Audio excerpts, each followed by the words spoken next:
যা সামনে দেখেন এগুলো সব মানুষ না, এগুলো জনসংখ্যা। এগুলো কি? সবাই বলুন, এগুলো কি? বাড়ছে জনসংখ্যা, কমছে মানুষ।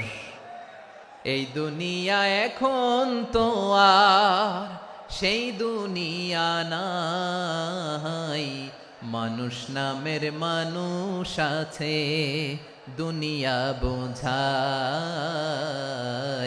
সেই মানুষের ভিড়ে আমার আসল মানুষ নাই। ঠিক কিনা? আসল মানুষের বড্ড অভাব, আসল মানুষের বড্ড অভাব। আমার ভাইয়েরা, মানুষ খারাপ হলে পশুকেও হার মানায়। আচ্ছা, আওয়াজ করে বলেন, যে ইসরায়েলি সোলজাররা উপর থেকে বোমা মারল তারাও মানুষ? তারাও কি? ওরাও রক্তে মাংসে মানুষ, ওদেরও পরিবার আছে। বোমা মেরে যেই মেয়েটাকে তারা অনাথ বানায়, ইয়াতিম বানায়, ও কিন্তু বাসায় ওর মেয়েটাকে রেখে আসছে। ঠিক কিনা বলেন? বম্বিং করে যে বাবাকে মেরে, স্বামীকে মেরে স্ত্রীকে বিধবা বানায়, তারও ঘরে স্ত্রী আছে। উপর থেকে বোম মেরে মানুষ মেরে দিচ্ছে, তারাও মানুষ। 1945 সালের 6ই আগস্ট আমেরিকান সোলজাররা হিরোশিমায় বোম মেরেছে। আমি নিজে দেখে এসেছি জাপানের হিরোশিমাতে। সকাল 8:15 মানুষ কেউ অফিসে যাচ্ছিল, কেউ খেতে খামারে কাজ করতে যাচ্ছিল। লিটল বয় নামে একটা বোম মেরেছে তারা। এই বোমের আঘাতে, পারমাণবিক এই বোমার রেডিয়েশনে আঘাতে বোম ব্লাস্ট হওয়ার পরে মুহূর্তের মধ্যে 1,40,000 নাই।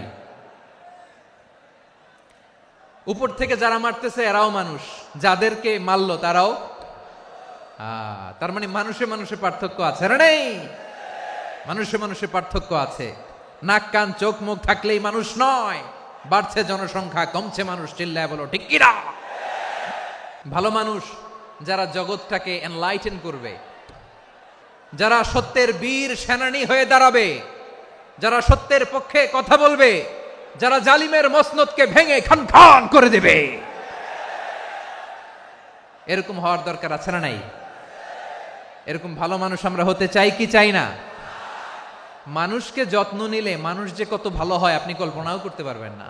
মানুষকে নার্চারিং করলে, মানুষকে পলিশ করলে, মানুষকে গ্রুমিং করলে, মানুষকে সঠিক তারবিয়া দিলে মানুষ অনন্য হয়ে ওঠে। প্রতিটি মানুষ অনন্য। আমি অনন্য, আপনি অনন্য, আমরা সবাই অনন্য। সুবহানাল্লাহ বলেন। মানুষকে আল্লাহ তাআলা দিয়েছেন অসীম ক্ষমতা, অসীম ক্ষমতা। সুবহানাল্লাহ। একটা মানুষ পারে না এমন কিছু নাই, বিশ্বাস করতে হবে। মানুষ যা কল্পনা করতে পারে ওইটা মানুষ করে দেখাতে পারে। তুমি তোমার কল্পনার রাজ্যকে সাজাও, তোমাকে হারাতে পারে এমন কোন শক্তি আল্লাহর জমিনে নাই। তোমার কি শক্তি, কি সম্ভাবনা তুমি জানোই না মিয়া। তুমি এদিকে তাকাও কেন? তোমার রাস্তা তো ওই দূরে। তুমি কোথায় যাবে, আল্লাহ তোমার টেনে কোথায় নিয়ে যাবে তুমি কিছুই জানো না। Plan big, dream big. কল্পনার শক্তিকে বড় করো। মানুষ যা কল্পনা করতে পারে মানুষ তা করে দেখাতে পারে। মানুষের কাছে অসাধ্য কিছু নাই মৃত্যু ছাড়া, এক্সেপ্ট ডেথ। মৃত্যু ছাড়া মানুষ সবকিছুকে জয় করতে পারে। তোমার জন্ম হয়েছে জিতার জন্য, বিজয়ের জন্য তোমার জন্ম। মানুষের শুরুটাই হয় বিজয় দিয়ে। আমরা যখন আমার পিতার পৃষ্ঠদেশে ছিলাম, পিতার পৃষ্ঠদেশ থেকে শুক্রাণু যখন মায়ের গর্ভদেশে যেয়ে পড়ে, কতটা শুক্রাণু ভ্রমণ শুরু করে জানো? 20 কোটি শুক্রাণু। একবার সিমেন আউট হলে সেখানে 20 কোটি শুক্রাণু থাকে, ভ্রমণ শুরু করে। ওই 20 কোটি শুক্রাণুর মধ্য থেকে তুমি আমি আজকে এক বিকশিত শুক্রাণু মানব রূপে পৃথিবীতে এসেছি। সুবহানাল্লাহ। ওই 20 কোটি শুক্রাণুর প্রতিযোগিতায় সবাইরে পেছনে ফেলে সেদিন আমি সফল হয়েছিলাম, সেদিন আমি বিজয়ী হয়েছিলাম। সেদিন আমি এত ছোট ছিলাম মাইক্রোস্কোপ দিয়েও আমার অস্তিত্ব টের পাওয়া যায় না। আমি এত তুচ্ছ ছিলাম, নগণ্য ছিলাম। আমার কান ছিল না, আমার চোখ ছিল না, আমার হাত ছিল না, আমার জন্য রিকমেন্ডেশন করার মতো মামু ছিল না, খালা ছিল না, কেউ ছিল না। তারপরেও ওই প্রতিযোগিতায়, ওই কম্পিটিশনে যখন আমারে কেউ হারাতে পারে নাই, আল্লাহর জমিনেও আমারে কেউ হারাতে পারে না। হারার জন্য তোমার জন্মই হয় নাই, তুমি আসছই জিতার জন্য। সুবহানাল্লাহ। বিশ্বনবী বলেন, আন্নাসু মাআদিন কামাআদিনিয যাহাবি ওয়াল ফিদ্দা, খিয়ারুহুম ফিল জাহিলিয়াতি খিয়ারুহুম ফিল ইসলাম। Peoples are like mines of gold and silver. সোনার খনি, রূপার খনি, এর চেয়েও বড় খনি হচ্ছে এই মানব সম্পদের খনি। আওয়াজ করে বলেন আল্লাহু আকবার। আল্লাহ তাআলা এই সম্পদ আমাদেরকে দিছে। বিশ্বনবী বলেন মানুষ হচ্ছে খনির মতো। খিয়ারুহুম ফিল জাহিলিয়াতি খিয়ারুহুম ফিল ইসলাম। জাহিলি যুগে যারা সেরা, ইসলামেও তারা সেরা। ইদা ফাকুহু, যদি তারা বুঝবান হয় তাহলে তাদেরকে সেরা বানায় দিবে কে? তাহলে মানুষের চেয়ে সেরা কেউ হতে পারে? মানুষের চেয়ে অনন্য কেউ হতে পারে? মানুষকে কেউ হারাতে পারে? আওয়াজ করে বলো, তোমাকে কেউ হারাতে পারবে? এই সাহস জাগছে আজকের আলোচনা থেকে। আমি তুমি অনন্য, আমাকে তোমাকে হারায় দেওয়া এত সহজ না, ঠিক কিনা? একটা কথা জীবনের সাথে সেট করে নিতে হবে, আমি জিতি নয় শিখি, আমি কখনো হারি না। তাহলে বিশ্বনবী বললেন নাসু মাআদিন, মানুষ হচ্ছে খনি, এই খনির যত্ন নিতে হবে। মা বাবা যারা এসেছেন, আপনার ছেলে মেয়ের যত্ন নেন। আপনার ছেলের মধ্যে যে কি পটেনশিয়াল আপনি জানেন না। আপনার এই ছোট্ট অবুজ ছেলেটাই আগামী দিনের শায়েখ আহমদুল্লাহ হবে। আপনার হেফজখানায় পড়া ওই ছোট্ট ছেলেটাই আগামী দিনের আল্লামা মামুনুল হক হবে। আপনার ওই ছেলেটা আমির হামজা হবে, আব্দুল হাই সাইফুল্লাহ হবে। এভাবে বড় বড় আলেম হবে, তারা যুগশ্রেষ্ঠ আলেম হবে। সেই একদিন এই বাংলাদেশের পার্লামেন্টে যে বক্তব্য দিয়ে যশোরের পক্ষে কথা বলবে। আপনি জানেন না, কাউকে ছোট করবেন না আপনি, ওর কনফিডেন্স আপনি কমাবেন না, আপনি কমাতে পারেন না। প্যান্ডেলে আমার যে মা বোনেরা আছেন, ছেলে মেয়েদেরকে কখনো ছোট করে কথা বলবেন না। ও যে কোথায় যাবে আপনি জানেন না, আপনি মা হয়ে তাকে সাহস দিবেন, তার কল্পনার জগৎটাকে সাজাতে তাকে উৎসাহিত করবেন, ঠিক কিনা বলেন? আর আমার প্যান্ডেলের আমার প্রিয় শ্রদ্ধাশীলা মায়েরা বোনেরা, আপনারা তো আরো দামি সম্পদ। বিশ্বনবী বলেন আর দুনিয়া কুল্লুহা মাতা। আল্লাহ আল্লাহ আল্লাহ, বিশ্বনবীর কথার ওজন দেখেন। আর দুনিয়া কুল্লুহা মাতা ওয়া খায়রু মাতা'আদ দুনিয়াল মারআতুস সালিহা। বিশ্বনবী বলেন দুনিয়ায় যা দেখো সব আল্লাহর দেওয়া অ্যাসেট, মানে সম্পদ। আর এত অ্যাসেটের ভিড়ে সবচাইতে শ্রেষ্ঠ সম্পদ হচ্ছে নেককার নারী। সুবহানাল্লাহ। ভাইয়েরা বোনের সাথে খারাপ আচরণ করো না, সন্তান মায়ের সাথে খারাপ আচরণ করো না। আমাদের মায়েরা আমাদের asset, they are our priceless asset. কারণ এই মায়েদের পেটে এসেছে আল্লাহর ওলিরা, এই মায়েদের পেটে এসেছে খান জাহান আলী, এই মায়ের পেটে এসেছে শাহজালাল ইয়ামানি, এই মায়ের পেটে এসেছে আল্লাহর সব নবীরা। নাকি নবীরা আকাশ থেকে ধপ করে জমিনে নেমে আসছে? মায়ের পেটে আসছে। এই মায়ের পেটগুলো খনি। আমার সম্মানিতা মায়েরা বোনেরা, নিজেকে ইসলাম দিয়ে সাজান, নিজেকে পবিত্র রাখুন, নিজের আব্রু ঈমান ইজ্জতের হেফাজত করুন, কোরআন পড়ুন, সুন্নাহ পড়ুন। আপনি জানেন না আপনার গর্ভে কে আসছে, কোন ক্ষণজন্মা পুরুষকে আল্লাহ তাআলা আপনার গর্ভে পাঠাবে আপনি জানেন না। মায়েরা নিজেদেরকে পবিত্র রাখুন, ইসলাম চর্চা করুন, কোরআন চর্চা করুন, নৈতিকতা দিয়ে নিজেকে সাজান। যশোরের জেনজি, নিজেদেরকে প্রস্তুত রাখো আগামীর বাংলাদেশের জন্য। নৈতিকতা, মোরালিটি, ভ্যালিউজ দিয়ে নিজেকে সাজাও, ইসলাম দিয়ে নিজেকে সাজাও। কারণ আগামীর বাংলাদেশ ইসলামের বাংলাদেশ। বাংলাদেশের আসল পরিচয় ইসলাম। বাংলাদেশের আসল পরিচয় কি? সবাই বলে না, আওয়াজ করে, এদেশের আসল পরিচয়। এদেশে আজান শুনে সূর্য ওঠে শহর গ্রামে, এদেশে আজান শুনে সূর্য ডুবে সন্ধ্যা নামে, এদেশে সকল কাজে সবাই বলে বিসমিল্লাহ, এদেশে ভালো কিছু দেখে শুনে হাসি মুখে সবাই বলে মাশা আল্লাহ, সুবহানাল্লাহ সুবহানাল্লাহ সুবহানাল্লাহ সুবহানাল্লাহ সুবহানাল্লাহ সুবহানাল্লাহ সুবহানাল্লাহ সুবহানাল্লাহ। ও নবীন তরুণ, তোমার কিসের এত ভয়? জেনে রেখো বাংলাদেশের আসল পরিচয়। বাংলাদেশের আসল পরিচয় ইসলাম। আওয়াজ তুলে বলো, আসল পরিচয় কি? এদেশে পরস্পরে দেখা হলে দেয় সালাম, এদেশে আমজনতার হৃদয় জুড়ে পাক কালাম, ঠিক কি না?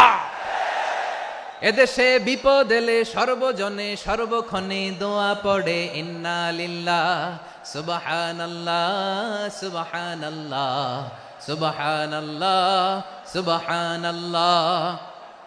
এদেশে আজান শুনে সূর্য ওঠে শহর গ্রামে, এদেশে আজান শুনে সূর্য ডোবে সন্ধ্যা নামে, এদেশে সকল কাজে সবাই বলে বিসমিল্লাহ, এদেশে ভালো কিছু দেখে শুনে হাসি মুখে সবাই বলে মাশা আল্লাহ সুবহানাল্লাহ। আওয়াজ করে সুবহানাল্লাহ সুবহানাল্লাহ সুবহানাল্লাহ সুবহানাল্লাহ। সবাই একসাথে সুবহানাল্লাহ সুবহানাল্লাহ সুবহানাল্লাহ সুবহানাল্লাহ। এদেশের আসল পরিচয় কি? আওয়াজ করে বলতে ভয় লাগে।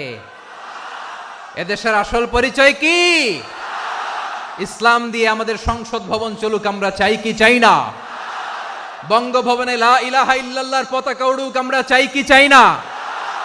প্রতিটি জেলা অফিসে ডিসি অফিসে লা ইলাহার পতাকা ঝুলুক, আমরা চাই কি চাই না? মানুষকে যত্ন নিলে মানুষের মধ্যে যারা কি পটেনশিয়াল রেখেছে। আমি জাপানের দুইটা উদাহরণ দেই। জাপানের 2022 সালে জাপানের সাথে জার্মানির খেলা ফিফা ওয়ার্ল্ড কাপ 2022, ওই খেলায় জিতেছিল জাপান। জিতেছিল 22 সালের এই ফিফা ওয়ার্ল্ড কাপে জাপান ফুটবল খেলায় জিতে as a part of their celebration তারা খেলার পরে পুরো স্টেডিয়ামটারে ক্লিন করে, the fan base of Japan, লক্ষ লক্ষ মানুষ খেলা দেখতে যায়, তো এত ডাস্টবিনও তো নাই, তো যারা ডাস্টবিনে জায়গা পায় নাই তারা এই যে চকলেটের প্যাকেট, পানির বোতল, চিপসের প্যাকেট তারা এদিকে সেদিকে রেখে দিয়েছে। জাপানের ভক্তরা, জাপানের ফলোয়াররা as a part of their celebration তারা খেলার পরে পুরো স্টেডিয়ামের সব ময়লা আবর্জনা ক্লিন করে তারপরে বিদায় নিয়েছে। তাদেরকে কি ক্লিন করার দায়িত্ব দেয়া হয়েছিল? তারা কি স্টেডিয়ামের পরিচ্ছন্নতা কর্মী? তাদের আকল, তাদের সিক্স সেন্স তাদেরকে বলেছে। ছোটবেলা থেকে জাপান গভর্নমেন্ট ওদেরকে এত পরিচ্ছন্নতা শেখায়, ক্লিনলিনেস অ্যাওয়ারনেস ক্যাম্পেইন করায়।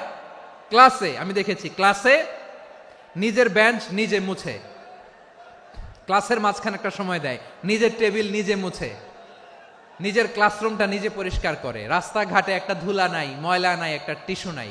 খেলার পরে গোটা বিশ্বকে তাক লাগিয়ে দিয়েছে। জাপানের ফ্যানরা সবার রেখে যাওয়া গার্বেজ, টিস্যু, বোতল পরিষ্কার করে তারপরে স্টেডিয়াম থেকে বিদায় নিয়েছে। আমরা কেন এমন হইতে পারলাম না? জাপানের যারা এগুলো করছে ওদের 3টা করে চোখ না? চোখ তো 3টা জাপানো লাগো, জাপানো লাগো। হাত তো 4টা, কান তো 6টা। হ্যাঁ, নাকি আমার মতো 2 হাত 2 কানালা মানুষ? চোখে দেখলে ওটা মানুষ না। চিন্তা করছেন? তার মানে জাপানিজদেরকে যে গ্রুমিং করে শিখানোর মাধ্যমে পরিচ্ছন্ন বানানো গেছে, ওরা যেমনি মানুষ আমরাও মানুষ। আমাদের সন্তানদেরকে শেখালে তারাও পারবে। পারবে কিনা? 2 নম্বর উদাহরণ বলি। চট্টগ্রাম ফেনীতে যারা গিয়েছেন, মেঘনা গোমতী ব্রিজ প্রকল্প নাম শুনছেন? মেঘনা একটা ব্রিজ পার হওয়া লাগে। এই মেঘনা গোমতী, এখানে 3টা ব্রিজ কাঁচপুর সহ, এই 3টা ব্রিজের নির্মাণ কাজ, রেনোভেশনের কাজ দেয়া হয়েছিল জাপানের একটা কোম্পানিকে। কাকে? জাপানের কোম্পানি। নির্মাণ শেষে 738 কোটি টাকা বেঁচে গেছিল, এটা গভর্নমেন্টের হাতে দিয়ে তারা বিদায় নিয়েছে। কত টাকা? 738 কোটি টাকা। যত প্রাক্কলিত ব্যয় নির্ধারণ করা হয়েছে সব টাকা সরকার, তৎকালীন সরকার 2019-এর সরকার কারা ছিল তো জানেন? এই 2019-এর সরকার তাদেরকে দিয়েছে। তারা রিনোভেশন নির্মাণ শেষে 738 কোটি টাকা অতিরিক্ত বেঁচে গেছিল, এটা আবার গভর্নমেন্টের হাতে বুঝাই দিয়ে তারা বিদায় নিচ্ছে। আমরা কেন এমন হইতে পারলাম না? জাপানের ওরাও মানুষ, আমরাও মানুষ। তার মানে মানুষে মানুষে পার্থক্য আছে না নাই? আচ্ছা, জাপানের 2টা উদাহরণ দিলাম, এবার আমার দেশের 2টা উদাহরণ দিব না? বাংলাদেশের 2টা উদাহরণ দেয়। 1 নম্বর উদাহরণ, গত সপ্তাহে আপনারা জানেন কক্সবাজার আমার একটা প্রোগ্রাম ছিল, তো হেলিকপ্টারে গিয়েছিলাম। ফেনী জেলা যখন পার হচ্ছি আমি দেখলাম 3টা উইন্ডমিল চিনেন তো? বিশাল পিলার, 3টা-4টা পাখা থাকে।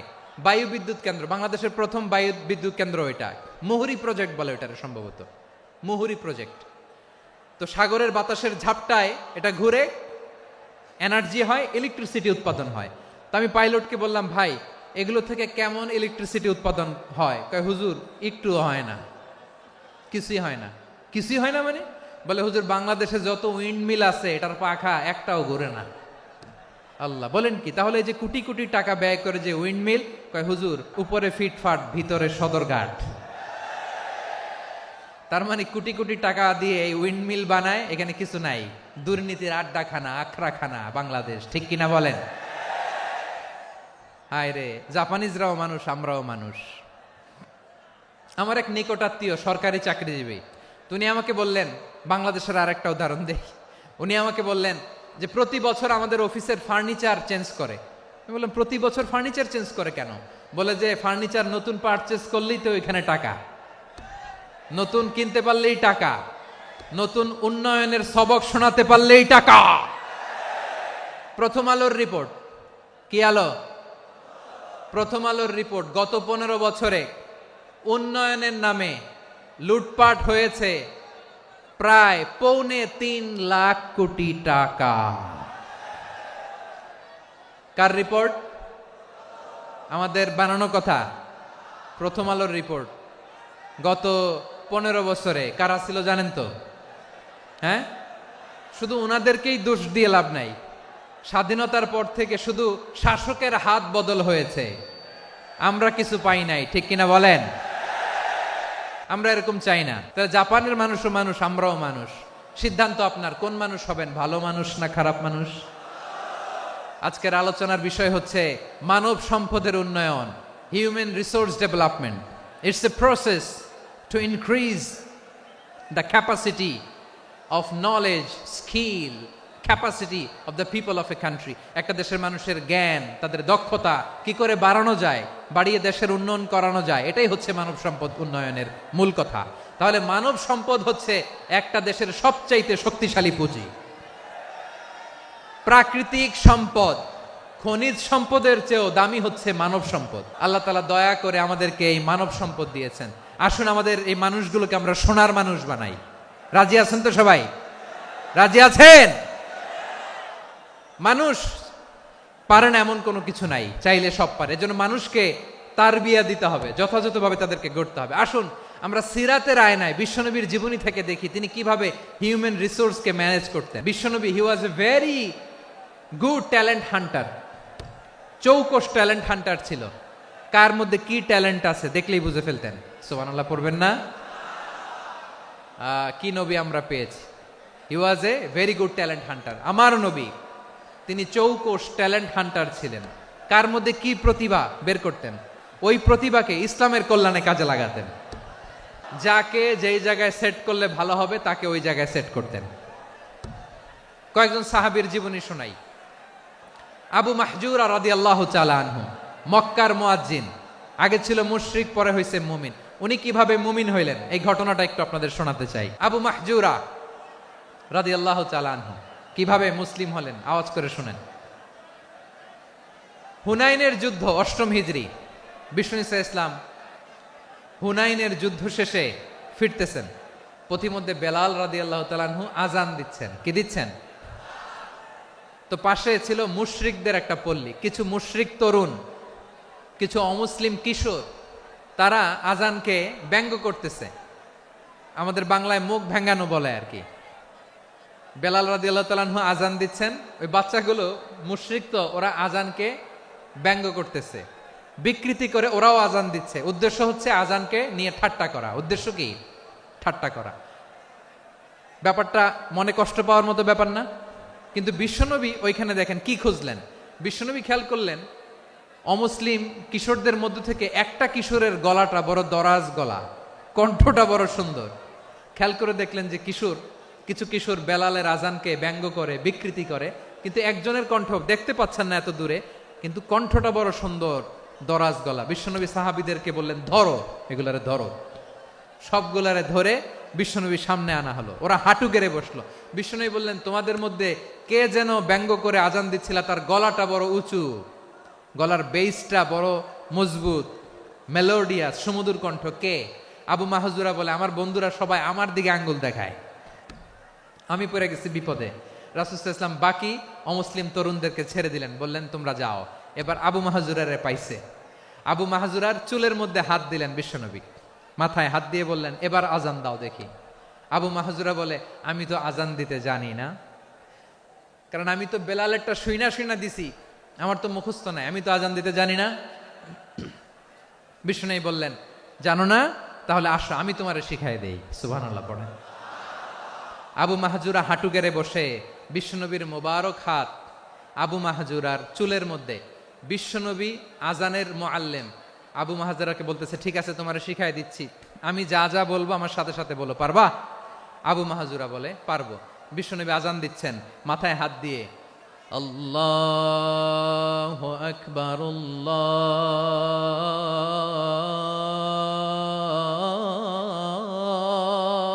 আকবার। আবু মাহাজুরা এই বাক্যটা পড়লেন।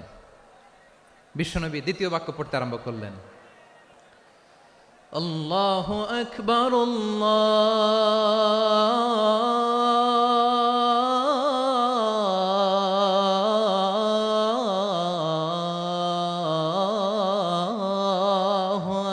আকবার। আবু মাহাজুরা এই বাক্যটাও বললেন। বিশ্বনবী আবু মাহাজুরার মাথার মধ্যে হাত দিয়ে তৃতীয় বাক্য বললেন, আশহাদু আল্লা ইলাহা ইল্লাল্লাহ।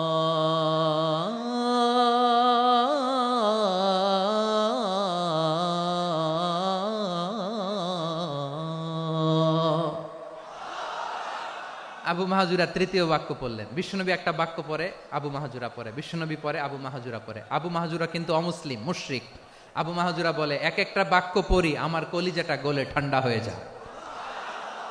এতদিন মোহাম্মদকে গালি দিতাম, এখন মোহাম্মদ আমার মাথায় যখন হাত রাখছে আমার সারা শরীর ঠান্ডা হয়ে গেছে। বিশ্বনবী আজান শিখাচ্ছেন, একটা একটা বাক্য পড়ে আবু মাহাজুরাও পড়ে, বিশ্বনবী পড়ে আবু মাহাজুরাও পড়ে।